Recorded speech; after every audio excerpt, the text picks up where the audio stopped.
Yesterday we were talking about how we need to know as consumers what we can do for ourselves.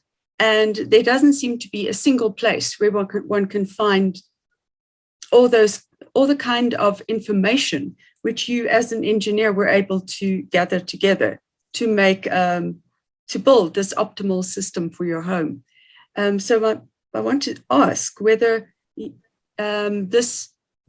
whether you are able to make this available to a less informed audience, or in a less, in a simpler way. Do you mean the specifications of the systems that I was talking about?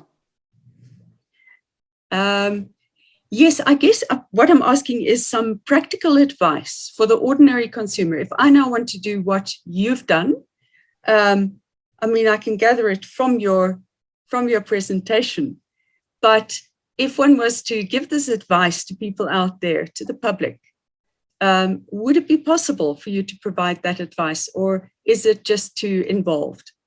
No, it's not at all. So I can because we helped a lot of people to install these systems, different ones. So as I said, that Professor Craig has got 3 kilowatt. I got a 5, and actually on the at the AC side, I've got a 10 kilowatt system. My next door neighbor has got a 30 kilowatt system, so it's a relatively bigger one. But also we talk about like 10K and also 1K, so that kind of system. So so those are very readily available, so I can make that immediately available. Okay, I think that would be useful if you can just pass on some notes that we can put with the discussion forum on the website. And then for me, the concern remains having a kind of a hub that informs the consumer, because this is obviously the way to go. But also interesting how you propose that that rural communities can be given access to energy. Okay, I'll open the floor now for questions. Debbie, you can go ahead. Thanks, Yancy. I'm going to put Gav Herford a little bit on the spot now. I hope it's okay with that.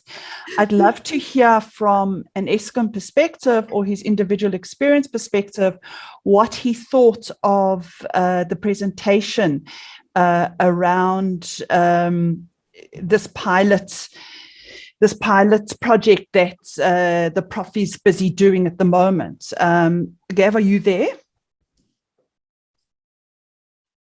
Yes, I am. Yeah, look, I'm a power system engineer. These systems are not unfamiliar to us. Myself and many of our colleagues have been tinkering around with some of these, and you know, it certainly is the way to go, provided you have the funding to put one of these in. Without getting into too much detail here, we are talking to some of the people who are privileged enough to be able to afford systems like this, and I did take note of the Prof's financial plan on how it could be funded. I think it applies to a relatively small group of South Africans, and the microgrids that are also being proposed. Eskom has got a number of various different pilot projects to try and put microgrids on the ground for rural areas, but it is the way to go. I mean, it certainly makes a lot of sense for a residential consumer to do this. I've been waiting a really long time for the feed-in tariff, where the excess from your household PV can be fed back into the grid, and perhaps just support the grid, make a little bit more money. What I am very acutely aware of, though, is that the entire industry is going to change in the next 10 to 15 years. And what is a valuable commodity during the day-to-day, being megawatts or power, we might find that in the future, since everybody has got solar and it is dropping in price so considerably, that it may not have any value in the future. So you might supply your own house and not be able to sell the excess. But again, as the prof was saying, electric vehicles are likely to change this entire thing. So I think that those who can afford, those who can raise the funding to do so, should probably do it. It's certainly, it is going to be in competition with Eskom, but I think Andrea has been very clear that we welcome all these additions to the grid. We haven't spoken much about the 100 megawatts license relaxation, but again, on a bigger scale, it's exactly the same. And as Eskom, we welcome that. Thank you, Gav. Debbie, do you have other questions? Yes, I do. This is, sorry, I'm just making a note of what you just said, just writing down. There was a little bit of discussion about this yesterday, and I'm not sure about today, but they seem to, what I'm about to say, there seems to be separate, it wasn't aligned, and I was wondering if either of or any of the presenters can answer this.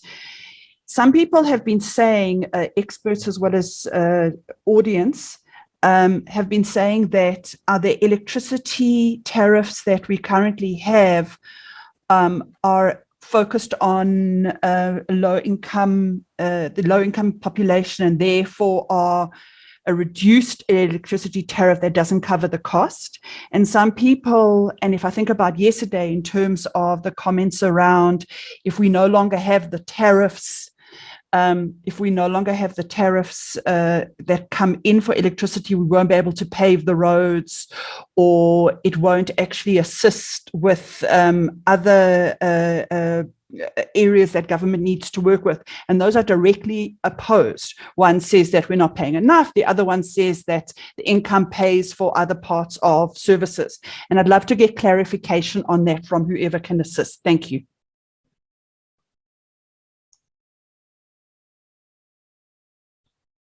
Anyone?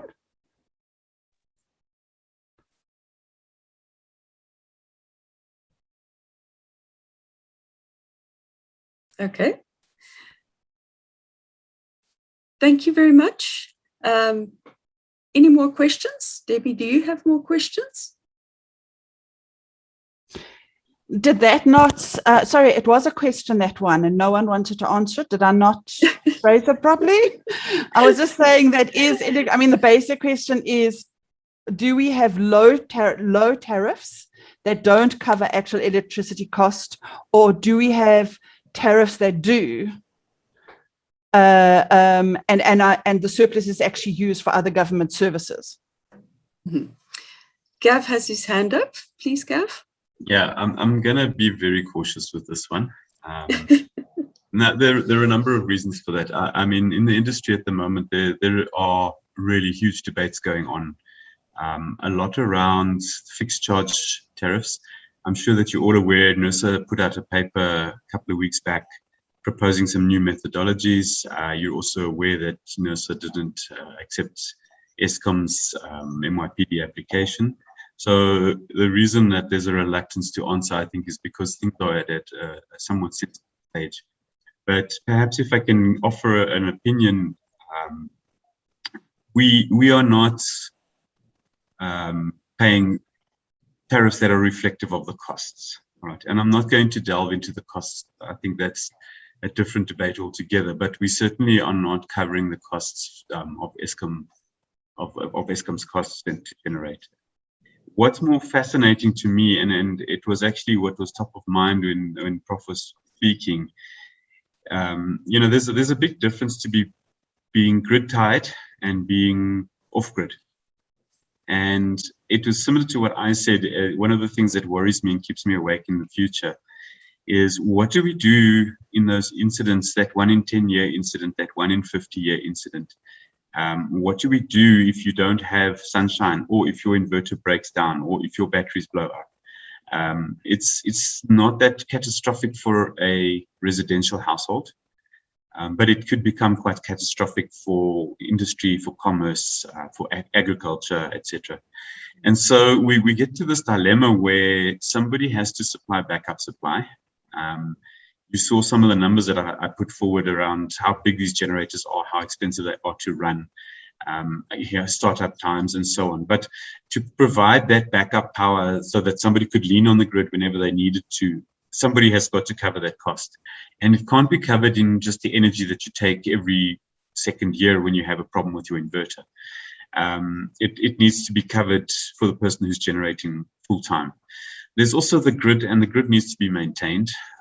You can't expect the municipalities and Eskom to simply maintain the grids as a good deed to society. There's a real cost that need to be covered.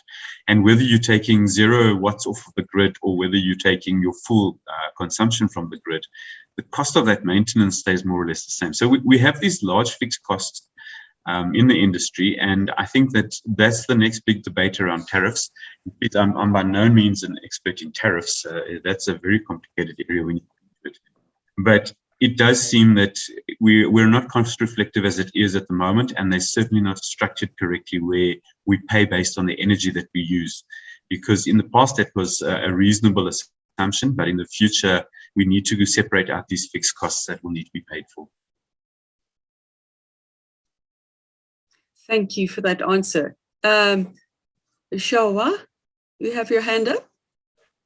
Yes. I was reluctant to answer this question, but even though that as I said, that we actually helped the city of Tshwane to calculate their electricity cost.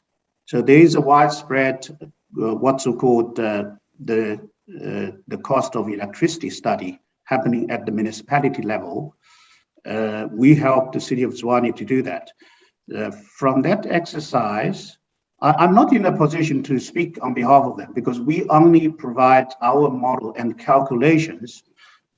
But from what we gathered, of course, the big parameter from the municipality, of course, is the price from Eskom that they buy from Eskom. And then they've got their cost, like a distribution cost.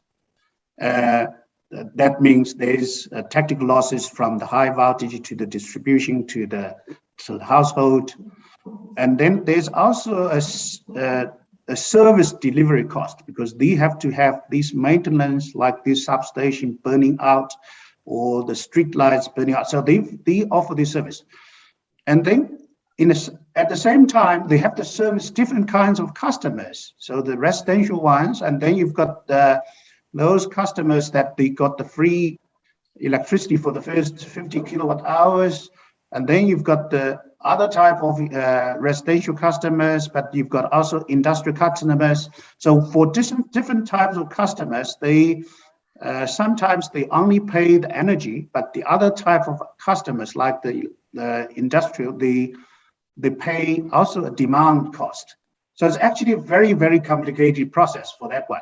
So to come back to that question, whether this price is actually the electricity or the cost reflective of the generation or distribution, I would say for certain type of customers, certainly it is.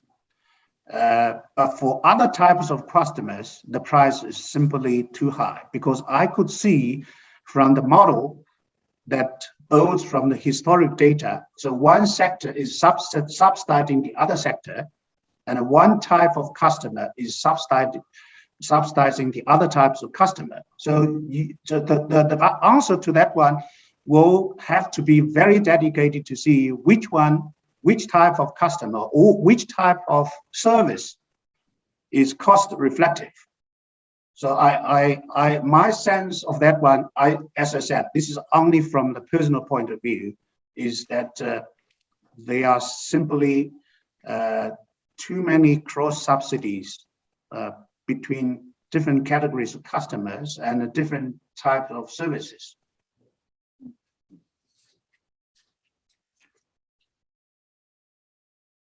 Thank you very much for that answer, Debbie. Yes, no, that was great. That's I think that's generated a lot. In fact, I can see Sue George wants to come in as well. Yes, great. Sue George.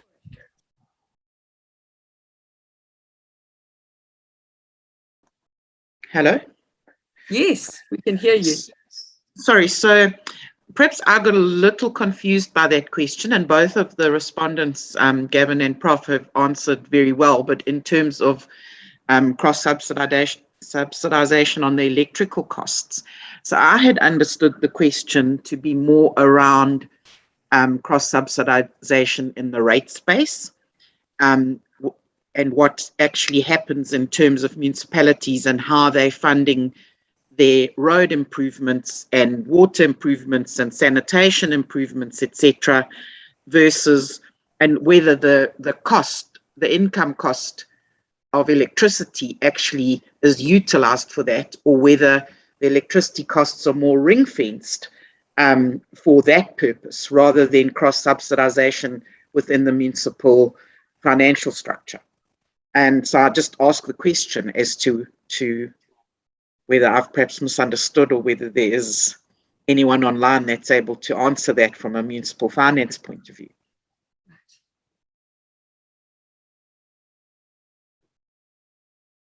I don't think we have anyone specifically, although are there attendees that know about this aspect? Nobody is putting up their hand. And by the way, Sue, that's exactly part, well, that was definitely part of my question, so thank you. Okay, thank you. So any other questions? I see Rula has left, so we can't ask her for the economics point of view, answers, questions. Any other questions, Debbie? Of course. Sorry about that, everyone. Okay. No, you're asking the questions for us.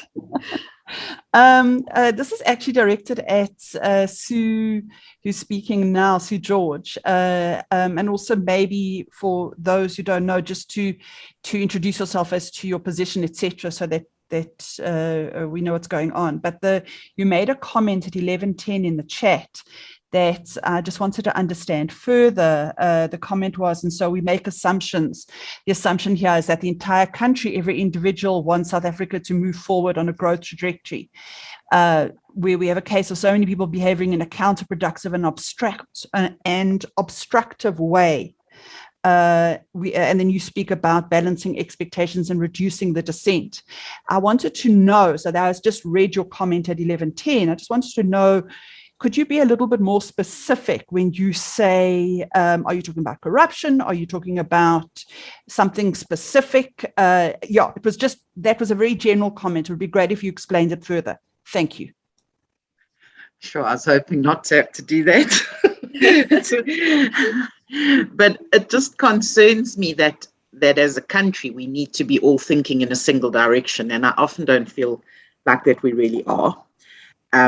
But I think that Prof. Melanie Murcott did answer or allude to a lot of the answers in the just energy transition discussion that she had in her presentation, and the whole question about rights to, human rights and energy security for everyone.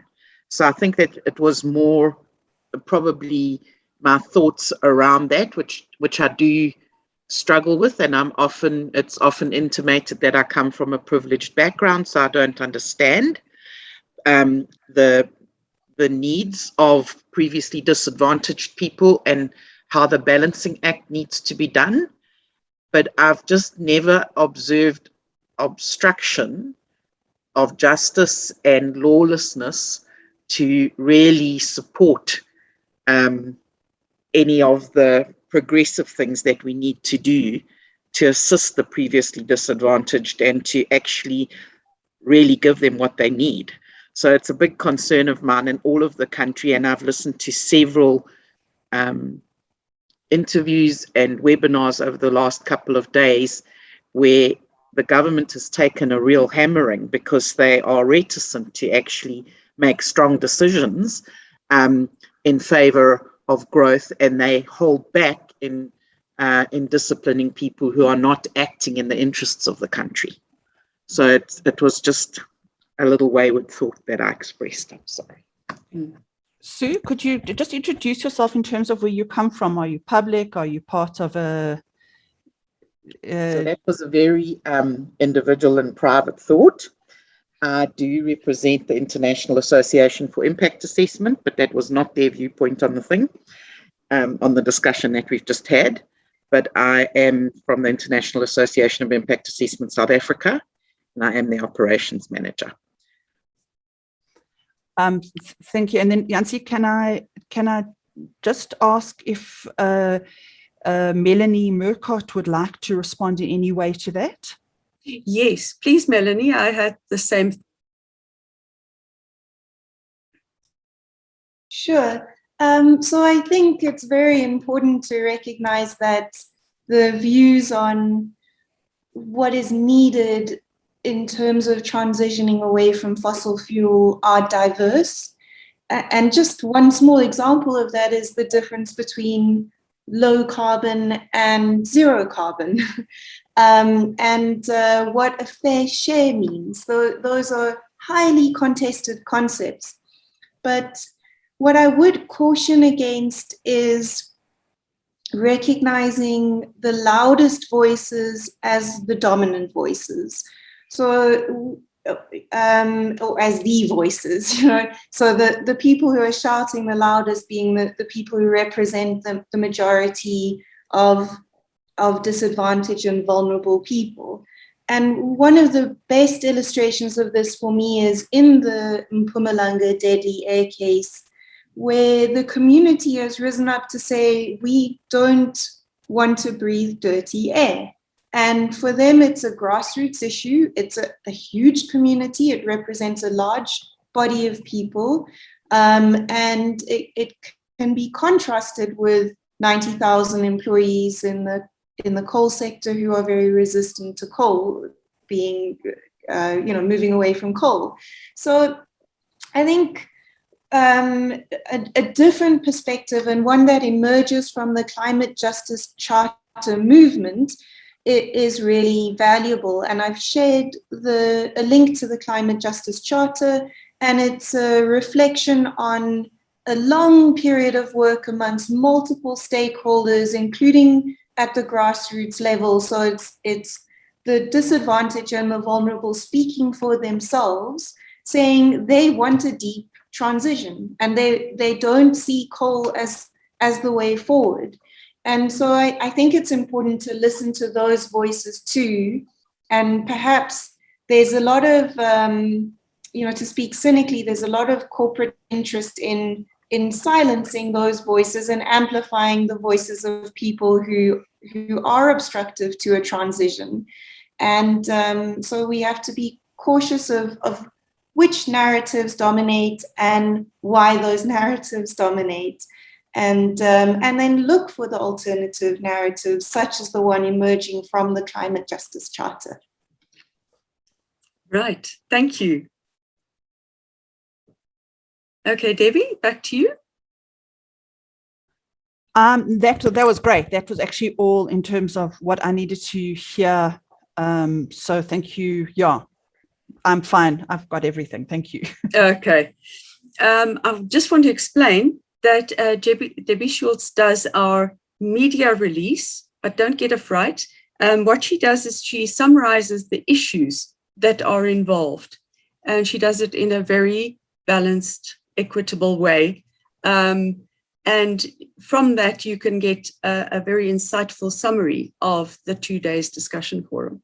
So it is important from her point of view that she gets these answers. But of course, for all of us, these answers are really very informative. If I can just add to that, because when people hear the word media release, I'm not from the media. I'm writing from the NSTF. It is to go out as a comment, the same way they can see the videos that will be available publicly in the presentation. So the release will be available publicly, but I am not media myself. Thank you. Yes, yes. Thank you, Debbie. Okay. If there are no further questions, I want to suggest that each of the speakers gives us one last word.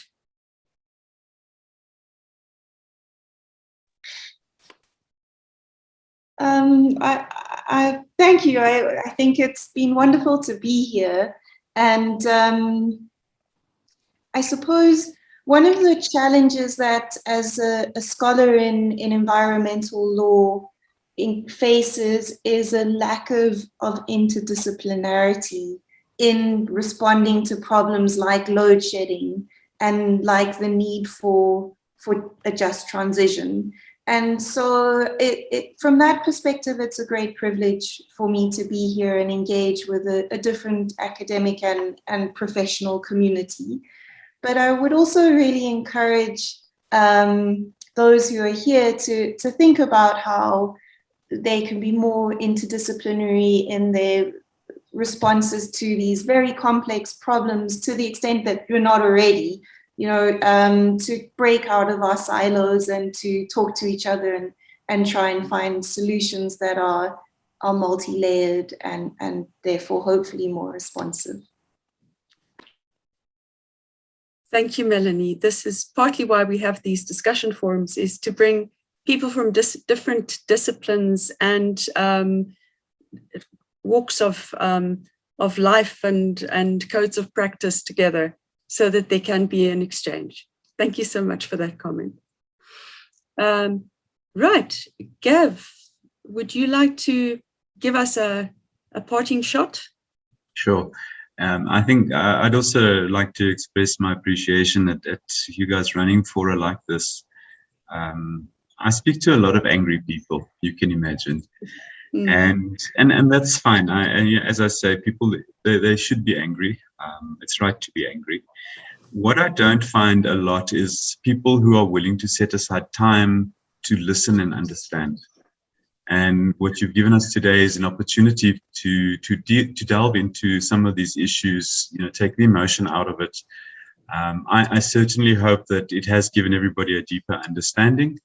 As I say, it doesn't take the pain away, but perhaps it just takes a bit of the frustration away. And as a parting shot, use electricity sparingly. We've got a way to go before we get out of this. Let's use what we've got for the good of the country. Thanks. Thank you very much, Gav. Yes, I certainly think that it helped to calm down, some of our nerves and reactions as well. To sit back and think about it, or step back and think about what's going on. Thank you so much. Right, Shiowa, would you like to give us some last words? Yes. So from my side, I'm appreciate this opportunity. So initially, I thought that I could just attend to my part because I did have quite a busy schedule. So, but it turned out that for these 2 days, I attended most of the sessions. It's just yesterday that I had to leave a little bit earlier. I'm grateful for this opportunity that Jansi and NSGF offered to me. I must be honest that I learned quite a lot. So even though that I'm an engineer, so I cannot hope that I can speak in front of a lawyer and then get some reasonable victory out of that. But certainly not. But I certainly learned a lot from all the speakers. But for this, I thank you. I thank them all. Thank you, Prof. Shia. And likewise, we really appreciate your making time to come here and to present and to interact with us. That really we are richer for the knowledge and the insights that people have brought to this discussion forum. Right, who is there? Who's left?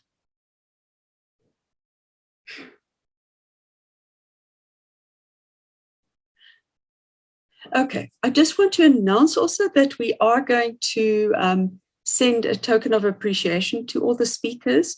It's a book, but it's a surprise. So I'm not going to tell you which book. Hope you don't have it already. So we will need your physical addresses where we can deliver the book to you. And with that, I want to thank you most sincerely for all your contributions and for your interaction with each other as well. Anything else that we have to say, Vilna?